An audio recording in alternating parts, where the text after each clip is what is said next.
Alors aujourd'hui, vendredi 3 juillet 2026, la baleine, elle est toujours là à Mwanda, dans la province du Congo central océan, voire même le ministre du Transport, son excellence Jean-Pierre Bemba Gombo, est arrivé sur place pour voir effectivement le manœuvre qui s'effectue ici. En tout cas, jusque-là, tout la vérité. Et la deuxième tentative, Bazali Kosala, pour sauver la baleine, au bazong sinama mezo, et échouer toujours.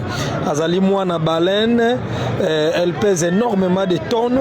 Les alliés difficiles, les alliés en jet à Perenco, parce que lorsque le ministre est arrivé, le ministre Jean-Pierre Bemba, aïe awa pour nakotal effectivement, mais ça les alliés Kosala. Alors Perenco, la société Perenco a disponibilisé cette grille, son engin pour tenter de sauver.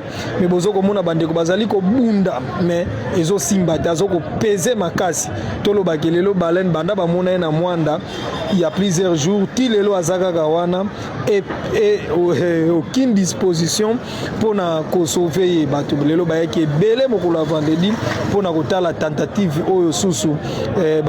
Toutes les tentatives sont restées vaines pour l'instant parce que solution est au monde en a été. Gris, on ne sait pas ce qui s'est passé, mais c'est là l'information. Gris, Oyo et Kokite. En tout cas, en vrai, dire Kokite. Au finish, Bakanga qui peut bazonga qui. Alors, tout le monde a baleine, toujours un azali ko pepa. Et elle est toujours en vie. Azoko paiement à profiter contrairement à ce que les gens rencontrent qui avoir là. Même le président, il y a association pêcheurs. Papa Philippe. Voilà, Papa Philippe Pico Balobi qui est matériel oyo ye awa et kokite. Voilà, il y a zali mieux placé pour nous zali président association ba pêcheur, il y a Mwanda. Vraiment sali mystique baleine ezame selon ba information sous tozo qui pena ba expert balobi ceux qui baleine ayeboye bimi boye volontairement soit azali kobela soit azana problème avec lokali sungi et pas ya bino bato. Biso awa na mboka peut-être ba disposition nous sont des pour nous sauver, ko soigner ba biloko mo bongo. Bon, deuxième aspect peut-être les aspects spirituels ou on a tout éviter. Moi je suis journaliste, je vais pas entrer dans ce genre de détails. Alors nous félicitons l'ICCN. Bogoyoka, le colonel de Dieu, de l'ICCN. C'est majeur, c'est l'enlevé du lieu où ça se trouve.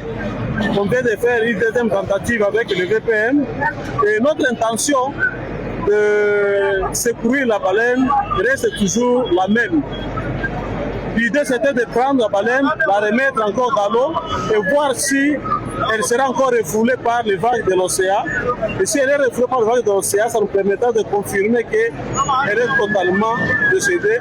Et à ce moment-là, on va enlever de ce lieu pour voir qu'est-ce qu'on peut en faire prochainement avec selon les décisions de la haute hiérarchie. À ce niveau, on n'arrive même pas à les soulever là où elle se trouve. Et ça bloque toutes les autres tentatives que nous pouvons imaginer faire. Polanda Bongo, le colonel de Die Biawombe, numéro 1, il y a ICCN, Institut Congolais pour la conservation de la nature à Mwanda. Il y a vraiment félicitations à Moussala Obasali, vraiment tout ce pays Makasi. On se peut la vidéo qui est dans ce